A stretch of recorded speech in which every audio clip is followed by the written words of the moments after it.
Hi friends, இன்றைக்கி என்ன ரெசிபியோடு வந்திருக்கேன்னா மிதமான சாப்பாடு எப்படி தாளிக்கணும் தான். இது என்னோடய ஸ்டைலுங்க. நீங்களும் ட்ரை பண்ணி பாருங்கள். நல்ல டேஸ்ட்டாகவே இருக்கும்.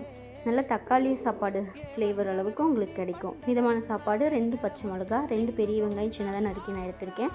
கருவேப்பிலை, புதினா, கொத்தமல்லி, 3 தக்காளி, கொஞ்சமாக சோயா பீன்ஸும் வேக வச்சு தண்ணி இல்லாமல் எடுத்து வச்சுருக்கேன். இஞ்சி பூண்டு விழுதும் நீங்கள் ஆட் பண்ணிங்கன்னா டேஸ்ட் நல்லாயிருக்கும்.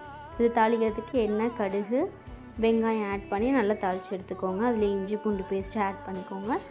தக்காளி, பச்சை மிளகா நீங்கள் ஆட் பண்ணி நல்லா வதக்கி எடுத்துக்கோங்க. நல்லா வதங்கினதுக்கப்புறமா தேவையான அளவு மஞ்சத்தூள், மிளகாய்த்தூள், கொஞ்சமாக டேஸ்ட்டுக்கு சிக்கன் மசாலா அண்ட் சால்ட்டு, தூளுப்பு நீங்கள் ஆட் பண்ணிக்கோங்க. அப்போ தான் சாப்பாட்டில் நல்லாவே மிக்ஸ் ஆகும். பத்தலைன்னா சால்ட் மட்டும் நீங்கள் பார்த்துட்டு போட்டுக்கலாம். நீங்கள் சாப்பாடு கிளறினதுக்கப்புறம் கூட நீங்கள் சால்ட் ஆட் பண்ணிக்கலாம். ஸோ இது 2 மினிட்ஸ் நல்லா குக் ஆனதுக்கப்புறமா ரைஸ் ஆட் பண்ணி நல்லா சூடு பண்ணி எடுத்துக்கோங்க. நம்ம ரெசிபி ரெடி.